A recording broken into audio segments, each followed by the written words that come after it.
Did you know that dozens of Gospels were written in the first centuries of Christianity, but only 4 made it into the New Testament?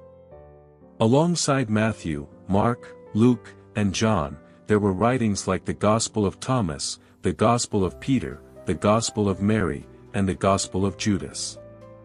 Some were lost, others were destroyed, and a few survive only in fragments. In today's episode, I'm talking about 6 of the most important apocryphal Gospels. I haven't made separate videos about them yet, so this is an extended preview. We'll look at bizarre stories, different theologies, and the reasons why the Church excluded them. Let's begin.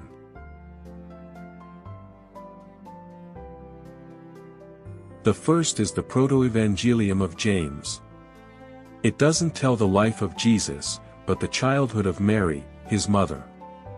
Here we learn that Mary's parents were named Joachim and Anna.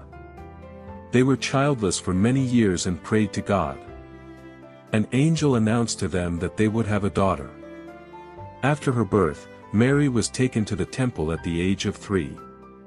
She climbed the 15 steps by herself, and the priest received her. Later, Mary is betrothed to Joseph, an elderly widower. And when she becomes pregnant, everyone suspects her, but a miraculous test absolves her.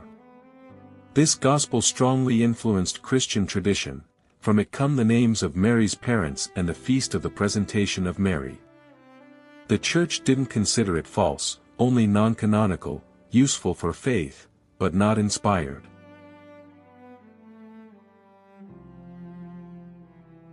The second is the Infancy Gospel of Thomas. Careful, this is not the same as the Gospel of Thomas from the Nag Hammadi library. This one is about the childhood of Jesus. Written in the 2nd century, it shows us Jesus between the ages of 5 and 12 performing almost childlike miracles. At age 5, he molds 12 birds out of clay, and when a boy ruins his pond, Jesus brings them to life. But there are dark moments too. A child bumps into him, Jesus withers him. Another falls from a roof, Jesus raises him from the dead, and the dead boy testifies that he wasn't pushed. A teacher tries to instruct him in the alphabet, but Jesus mocks him. The Church excluded this gospel precisely because it portrays Jesus as vengeful, too human. It's a fascinating read, but clearly different from the portrait in the canonical Gospels.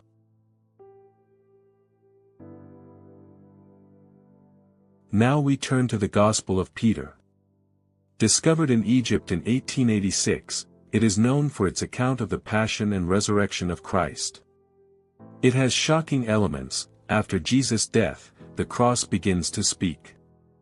Someone hears a voice from heaven, "Have you preached to those who sleep?" And the cross answers, "Yes." Then, on the morning of the resurrection, 2 giant angels descend from heaven and lead Jesus out of the tomb, and he is so tall that his head reaches the sky. The cross follows them, and a voice from heaven asks, "Have you preached to those who sleep?" And the answer comes from the cross. The Gospel of Peter partly absolves Pilate of guilt and blames the Jews. Bishop Serapion of Antioch, 2nd century, declared it false, although some were reading it in churches.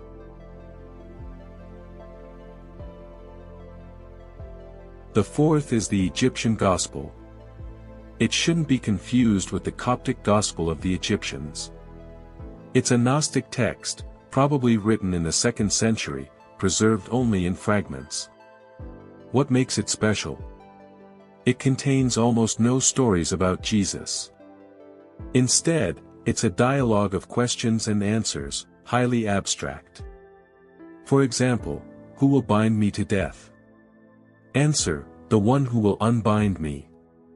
Or, who will bind me to deception? The one who will unbind me. The group that used it, the Scythians, believed the body is a prison of the soul, and the goal of life is to remember your divine origin. It's not a gospel in the usual sense, but more of an initiation manual. Many theologians say this is precisely why it couldn't be included in the canon. It lacks the narrative and historical dimension.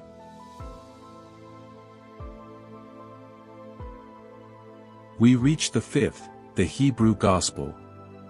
It is one of the earliest Gospels written, used by Jewish Christians. Unfortunately, it survives only in fragments quoted by the Church Fathers. Here, Jesus says, "Even my mother, the Holy Spirit, took me by a hair and carried me to Mount Tabor." Notice, the Holy Spirit is called the mother of Jesus, an unusual idea for later Christianity.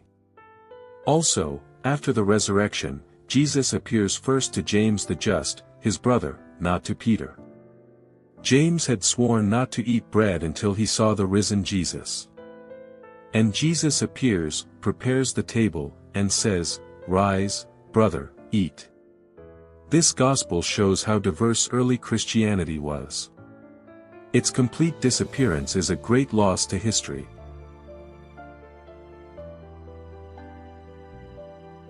Last, but not least, is the Gospel of Nicodemus, also called the Acts of Pilate. It combines two parts, the trial of Jesus and his descent into hell. The first part says Pilate tried to acquit Jesus, but the chief priests pressured him. After the crucifixion, Pilate writes a report to Emperor Tiberius. The second part is spectacular. Between death and resurrection, Jesus descends into Hades. The gates are shattered, the chains broken. Jesus frees all the righteous held captive, Adam, Abraham, David, John the Baptist. Satan and hell quarrel with each other. In the end, Jesus emerges victorious. This gospel was very popular in the Middle Ages. From it come many artistic representations of the harrowing of hell. The Church didn't consider it canonical, but not condemnable either. It was read as edifying literature.